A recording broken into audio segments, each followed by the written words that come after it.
Hello Dragon Wisps, welcome to today's video. Today we're going to be doing chapter 14 of New Moon.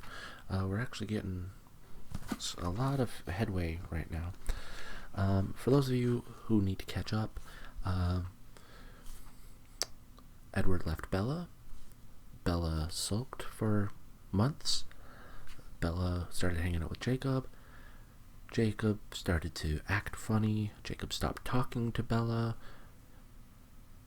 Bella confronted Jacob. Jacob's a werewolf. And now they're going to meet the other werewolves. So, before I begin, I'd like to remind you to like the video and subscribe to the channel if you haven't yet to become a Dragon Wisp. And if you'd like to support the channel more directly, you can do so at the Patreon link in the description below. Now, without further ado, sit back, relax, and enjoy chapter 14 of New Moon.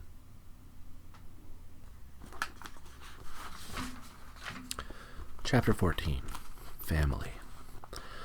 I cowered into Jacob's side, my eyes scanning the forest for the other werewolves. When they appeared, striding out from between the trees, they weren't what I was expecting. I'd gotten the image of the wolves stuck in my head. These were just 4 really big, half-naked boys. Again, they reminded me of brothers, quadruplets. Something about the way they moved almost in synchronization to stand across the road from us, the way they all had the same long, round muscles under the same red-brown skin, the same cropped black hair, and the way their expressions altered at exactly the same moment. They started out curious and cautious. When they saw me there, half hidden beside Jacob, they all became furious in the same second. Sam was still the biggest, though Jacob was getting close to catching up with him. Sam didn't really count as a boy. His face was older, not in the sense of lines or signs of aging, but in the maturity, the patience of his expression. "What have you done, Jacob?" he demanded. One of the others, one I didn't recognize, Jared or Paul, thrust past Sam and spoke before Jacob could defend himself. "Why can't you just follow the rules, Jacob?" he yelled, throwing his arms in the air. "What the hell are you thinking? Is she more important than everything? Than the whole tribe? Than the people getting killed?" "She can help," Jacob said quietly. "Help," the angry boy shouted. His arms began to quiver. "Oh, that's unlikely.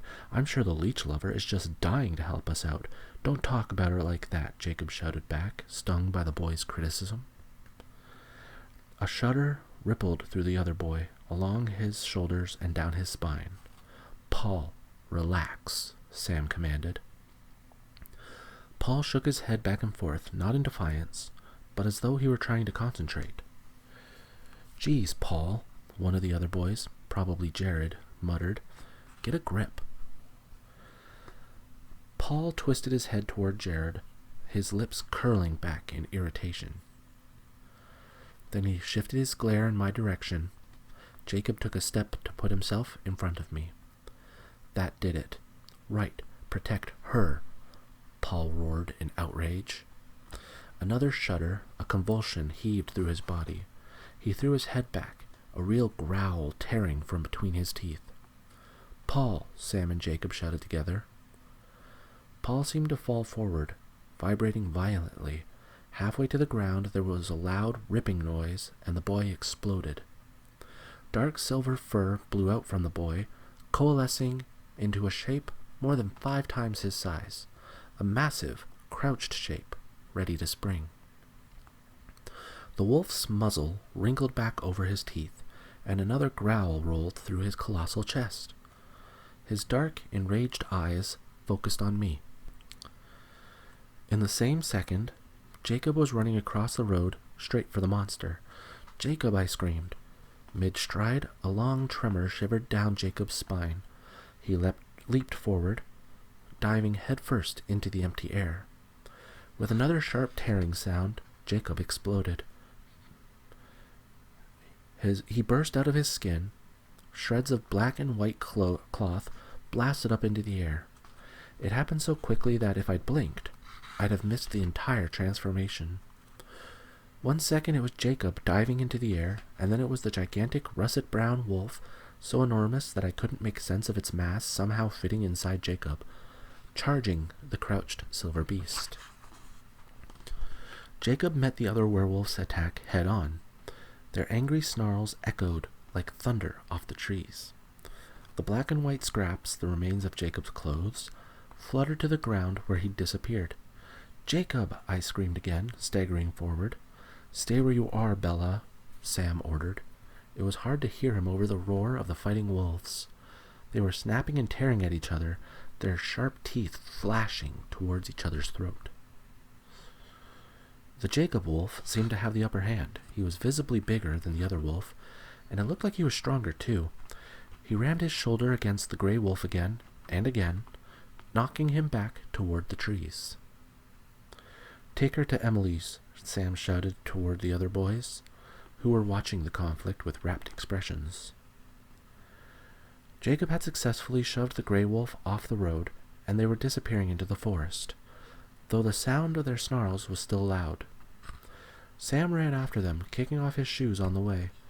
As he darted into the trees, he was quivering from head to toe. The growling and snapping was fading into the distance. Suddenly, the sound cut off, and it was very quiet on the road. One of the boys started laughing. I turned to stare at him. My wide eyes felt frozen, like I couldn't even blink them. The boy seemed to be laughing at my expression. "Well, there's something you don't see every day," he snickered. His face was vaguely familiar, thinner than the others. "Embry Call." "I do," the other boy, Jared, grumbled. "Every single day." Paul doesn't lose his temper every day," Embry disagreed, still grinning. "Maybe 2 out of 3. Jared stopped to pick something white up off the ground. He held it up toward Embry. It dangled in limp strips from his hand. "Totally shredded," Jared said. "Billy said this was the last pair he could afford. Guess Jacob's going barefoot now." "This one survived," Embry said, holding up a white sneaker. "Jake can hop," he added with a laugh. Jared started collecting various pieces of fabric from the dirt. "Get Sam's shoes, will you? All the rest of this is headed for the trash." Embry grabbed the shoes and then jogged into the trees where Sam had disappeared. He was back in a few seconds with a pair of cut-off jeans draped over his arm. Jared gathered the torn remnants of Jacob's and Paul's clothes and wadded them into a ball. Suddenly, he seemed to remember me. He looked at me carefully, assessing. "Hey, you're not going to faint or puke or anything?" he demanded. "I don't think so," I gasped. "You don't look so good. Maybe you should sit down." "Okay," I mumbled. For the second time in one morning, I put my head between my knees. "Jake should have warned us," Embry complained. "He shouldn't have brought his girlfriend into this. What did you expect?" "Well, the wolf's out of the bag now," Embry sighed. "Way to go, Jake." I raised my head to glare at the 2 boys who seemed to be taking this all so lightly. "Aren't you worried about them at all?" I demanded. Embry blinked once in surprise. "Worried? Why? They could hurt each other." Embry and Jared guffawed. There's a word you don't see often. "I hope Paul gets a mouthful of him," Jared said. "Teach him a lesson." I blanched. "Yeah, right," Embry disagreed. "Did you see Jake? Even Sam couldn't have phased on the fly like that. He saw Paul losing it, and it took him, half a second to attack? The boy's got a gift."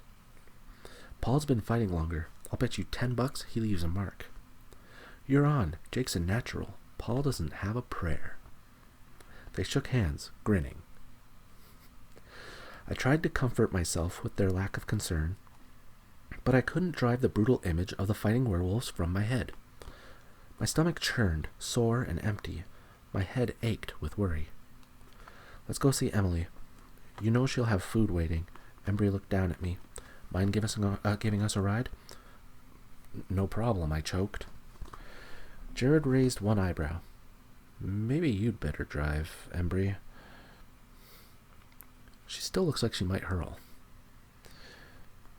"Good idea. Where are the keys?" Embry asked me. Ignition. Embry opened the passenger side door. "In you go," he said cheerfully, hauling me up from the ground with one hand and stuffing me into my seat. He appraised the available space. "You'll have to ride in the back," he told Jared. "That's fine. I got a weak stomach. I don't want to be in there when she blows." "I bet she's tougher than that. She runs with vampires." $5? Jared asked. "Done. I feel guilty taking your money like this." Embry got in and started the engine while Jared leapt agilely into the bed. I don't know. I've never seen that.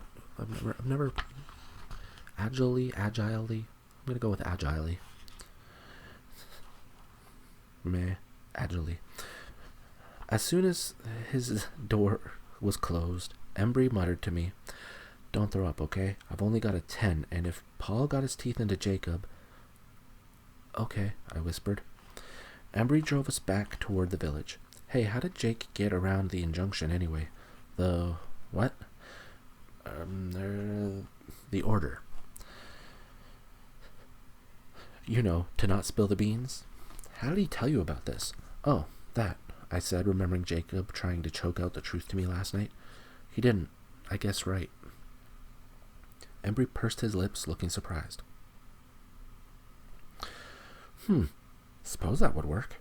"Where are we going?" I asked. "Emily's house. She's Sam's girlfriend. No, fiancé now, I guess. They'll meet us back there after Sam gives it to them for what just happened. And after Paul and Jake scrounge up some new clothes, if Paul even has any left." "Does Emily know about..." "Yeah, and don't stare at her. That bugs Sam." I frowned at him. Why would I stare? Embry looked uncomfortable. "Like you saw just now, hanging out around werewolves has its risks." He changed the subject quickly. "Hey, are you okay about the whole thing with the black-haired bloodsucker in the meadow? It didn't look like he was a friend of yours, but..." Embry shrugged. "No, he wasn't a friend." "That's good. We didn't want to start anything, break the treaty, you know." "Oh yeah, Jake told me about the treaty once, a long time ago." "Why would killing Laurent break the treaty?" "Laurent," he repeated, snorting, like he was amused the vampire had a name. "Well, we were technically on Cullen turf. We're not allowed to attack any of them, the Cullens at least, off our land, unless they break the treaty first. We didn't know if the black-haired one was a relative of theirs or something. Looks like you knew him." "How would they go about breaking the treaty?" "If they bite a human. Jake wasn't so keen on the idea of letting it go that far." "Oh, thanks. I'm glad you didn't wait." "Our pleasure." He sounded like he meant that in a literal sense. Embry drove past the easternmost house on the highway before turning off onto a narrow dirt road. "Your truck is slow," he noted. "Sorry."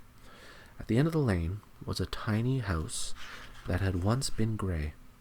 There was only one narrow window beside the weathered blue door, but the window box under it was filled with bright orange and yellow marigolds, giving the whole place a cheerful look. Embry opened the truck door and inhaled. Emily's cooking. Jared jumped out of the back of the truck and headed for the door, but Embry stopped him with one hand on his chest. He looked at me meaningfully and cleared his throat. "I don't have my wallet on me," Jared said. "That's okay. I won't forget." They climbed up the one step and entered the house without knocking. I followed timidly after them. The front room, like Billy's house, was mostly kitchen. A young woman with satiny copper skin and long, straight, crow-black hair was standing at the counter by the sink, popping big muffins out of a tin and placing them on a paper plate.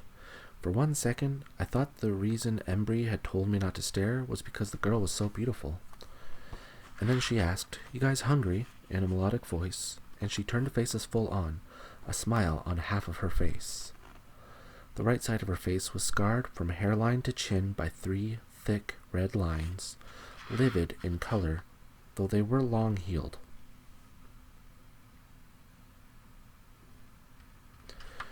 One line pulled down the corner of her dark, almond-shaped right eye, another twisted the right side of her mouth into a permanent grimace. Thankful for Embry's warning, I quickly turned my eyes to the muffins in her hands. They smelled wonderful, like fresh blueberries. "Oh," Emily said, surprised. "Who's this?" I looked up, trying to focus on the left half of her face. "Bella Swan," Jared told her, shrugging. Apparently, I'd been a topic of conversation before. Who else? "Leave it to Jacob to find a way around," Emily murmured. She stared at me, and neither half of her once beautiful face was friendly. "So you're the vampire girl." I stiffened. "Yes. Are you the wolf girl?" She laughed, as did Embry and Jared. The left half of her face warmed. "I guess I am." She turned to Jared. "Where's Sam?" "Bella... surprised Paul this morning." Emily rolled her good eye. "Ah, Paul," she sighed. "Do you think they'll be long? I was just about to start the eggs." "Don't worry," Embry told her. "If they're late, we won't let anything go to waste." Emily chuckled and then opened the refrigerator. "No doubt," she agreed. "Bella, are you hungry? Go ahead and help yourself to a muffin." "Thanks." I took one from the plate and started nibbling around the edges. It was delicious, and it felt good in my tender stomach. Embry picked up his third and shoved it into his mouth whole. "Save some for your brothers," Emily chastised him, hitting him on the head with a wooden spoon. The word surprised me, but the others thought nothing of it. "Pig," Jared commented. I leaned against the counter and watched the three of them banter like a family. Emily's kitchen was a friendly place, bright with white cupboards and pale wooden floorboards. On the little round table, a cracked blue and white china pitcher was overflowing with wildflowers. Embry and Jared seemed entirely at ease here. Emily was mixing a humongous batch of eggs, several dozen, in a big yellow bowl. She had the sleeves of her lavender shirt pushed up, and I could see that the scars extended all the way down her arm to the back of her right hand. Hanging out with werewolves truly did have its risks, just as Embry had said. The front door opened, and Sam stepped through.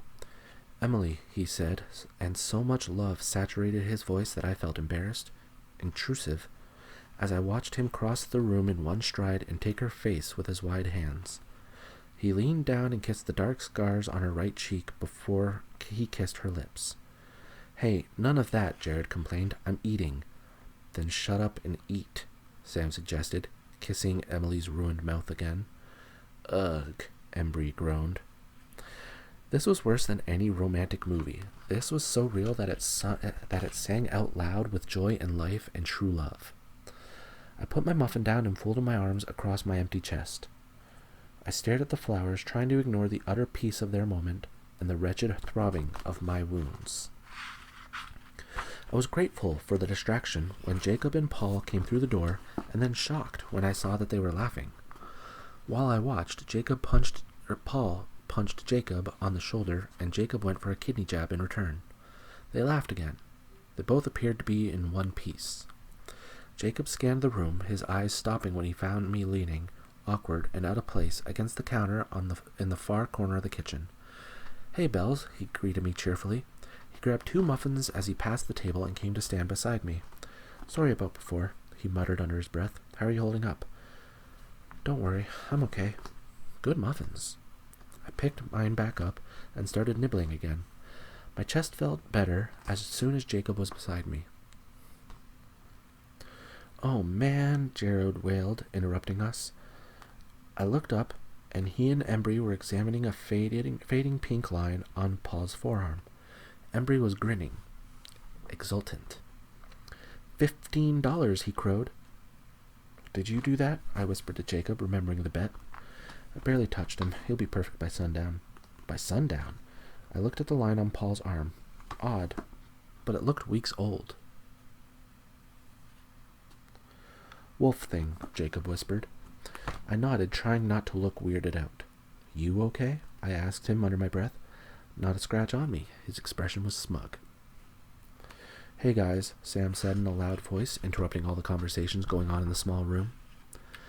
Emily was at the stove, scraping the egg mixture around a big skillet.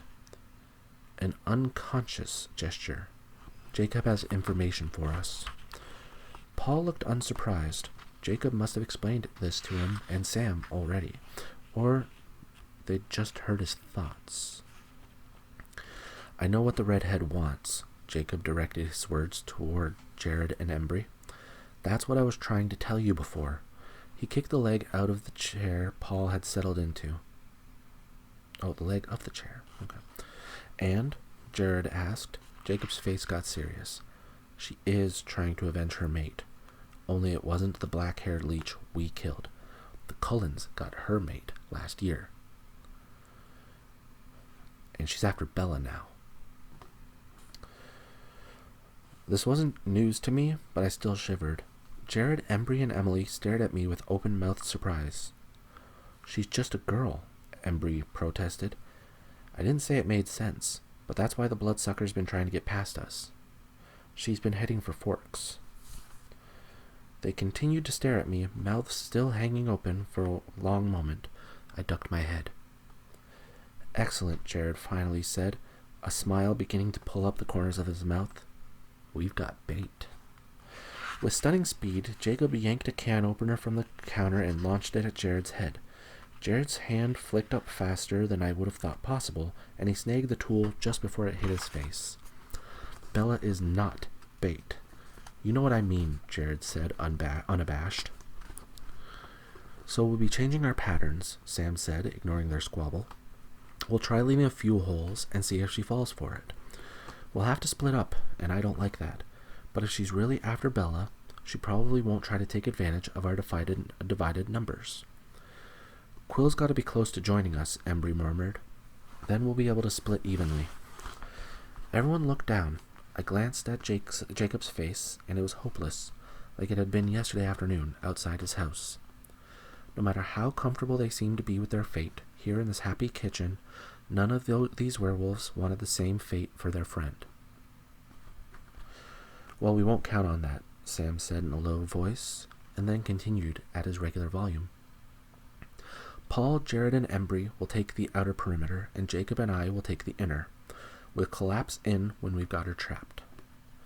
I noticed that Emily didn't particularly like that Sam would be in the smaller grouping. Her worry had me glancing up at Jacob, worrying too. Sam caught my eye. Jacob thinks it would be best if you spent as much time as possible here in La Push. She won't know where to find you so easily, just in case. What about Charlie? I demanded. March Madness is still going, Jacob said. I think Billy and Harry can manage to keep Charlie down here when he's not at work. Wait, Sam said, holding one hand up. His glance flickered to Emily and then back to me. That's what Jacob thinks is best, but you need to decide for yourself. You should weigh the risk of both options very seriously. You saw this morning how easily things can get dangerous here, and how quickly they get out of hand. If you choose to stay with us, I can't make any guarantees about your safety. I won't hurt her, Jacob mumbled, looking down. Sam acted as if he hadn't heard him speak. If there was somewhere else you felt safe, I bit my lip. Where could I go that wouldn't put someone else in danger? I recoiled again from the idea of bringing Renee into this, pulling her into the circle of the target I wore. I don't want to lead Victoria anywhere else, I whispered. Sam nodded. That's true. It's better to have her here, where we can end this. I flinched. I didn't want Jacob or any of the rest of them trying to end Victoria. I glanced at Jake's face. It was relaxed, almost the same as I remembered it from before the onset of the wolf thing, and utterly unconcerned by the idea of hunting vampires. You'll be careful, right? I asked, an audible lump in my throat. The boys burst into loud hoots of amusement. Everyone laughed at me, except Emily. She met my eyes, and I can suddenly see the symmetry underlying her deformity. Her face was still beautiful and alive with a concern even more fierce than mine. I had to look away before the love for that concern behind that concern could start me aching again. Food's ready, she announced. Then the strategic conversation was history.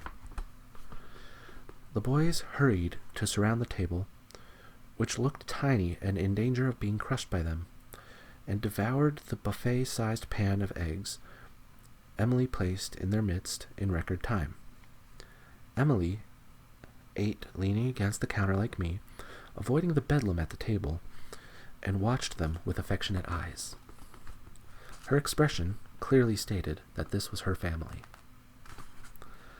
All in all, it wasn't exactly what I'd been expecting from a pack of werewolves. I spent the day in La Push, the majority of it in Billy's house. He left a message on Charlie's phone and at the station, and Charlie showed up around dinner time with 2 pizzas. It was good he brought 2 larges. Jacob ate one all by himself.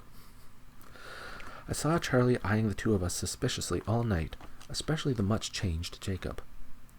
He asked about the hair. Jacob shrugged and told him it was just more convenient. I knew that as soon as Charlie and I were headed home, Jacob would take off to run around as a wolf, as he had done intermittently throughout the entire day. He and his brothers of sorts kept up a constant watch, looking for some sign of Victoria's return. But since they'd chased her away from the hot springs last night, chased her halfway to Canada, according to Jacob, she'd yet to make another foray. I had no hope at all that she might just give up. I didn't have that kind of luck. Jacob walked me to my truck after dinner and lingered by the window, waiting for Charlie to drive away first. "Don't be afraid tonight," Jacob said, while Charlie pretended to be having trouble with his seatbelt. "We'll be out there watching." "I won't worry about myself," I promised. "You're silly. Hunting vampires is fun. It's the best part of this whole mess." I shook my head. "If I'm silly, then you're dangerously unbalanced." He chuckled. "Get some rest, Bella, honey. You look exhausted." "I'll try." Charlie honked his horn impatiently. "See you tomorrow," Jacob said. "Come down first thing." "I will." Charlie followed me home. I paid scant attention to the lights in my rearview mirror. Instead, I wondered where Sam and Jared and Embry and Paul were, out running in the night. I wondered if Jacob had joined them yet. When we got home, I hurried for the stairs, but Charlie was right behind me. "What's going on, Bella?" he demanded before I could escape. "I thought Jacob was part of a gang and you 2 were fighting." "We made up." "And the gang?" "I don't know. Who can understand teenage boys? They're a mystery, but I met Sam Yulee and his fiancée, Emily. They seemed pretty nice to me," I shrugged. "Must have all been a misunderstanding." His face changed. I hadn't heard that he and Emily had made it official. That's nice. Poor girl. "Do you know what happened to her?" "Mauled by a bear up north. During salmon spawning season. Horrible accident." "It was more than a year ago now. I heard Sam was really messed up over it." "That's horrible," I echoed. "More than a year ago. I'd bet that meant it had happened when there was just one werewolf in La Push." I shuddered at the thought of how Sam must have felt every time he looked at Emily's face. That night, I lay awake for a long time, trying to sort through the day. I worked my way backward through dinner with Billy, Jacob, and Charlie to the long afternoon in the Black's house, waiting anxiously to hear something from Jacob, to Emily's kitchen, to the horror of the werewolf fight, to talking with Jacob on the beach. I thought about what Jacob had said earlier this morning about hypocrisy. I thought about that for a long time. I didn't like to think that I was a hypocrite, only what was the point of lying to myself? I curled into a tight ball. No, Edward wasn't a killer. Even in his darker past, he'd never been a murderer of innocents, at least. But what if he had been? What if during that time that I'd known him, he'd been just like any other vampire? What if people had been disappearing from the woods just like now? Would that have kept me away from him? I shook my head sadly. Love is irrational, I reminded myself. The more you loved someone, the less sense anything made. I rolled over and tried to think of something else, and I thought of Jacob and his brothers, out running in the darkness. I fell asleep imagining the wolves, invisible in the night, guarding me from danger. When I dreamed, I stood in the forest again, but I didn't wander. I was holding Emily's scarred hand as we faced into the shadows and waited anxiously for our werewolves to come home. Thank you for joining me for chapter 14 of New Moon. It was a shorter chapter, more fast paced. Like there was more action in the previous chapters, which was good. They really didn't explain all that much though. I think it was meant to just like as the big reveal and then bridge the gap. Unfortunate for Emily. In the movies, her scar, I think it just covered part of her face in the movie, as opposed to going all the way down her arm. But I don't really remember now. Might have to watch the movies with Ashley again. Anyway, I hope you enjoyed it. Thank you for joining me. Right about now, you'll be getting the usual subscribe button up here, latest video on the channel over here, video recommended for you by YouTube over here, and then over here is going to be the New Moon playlist.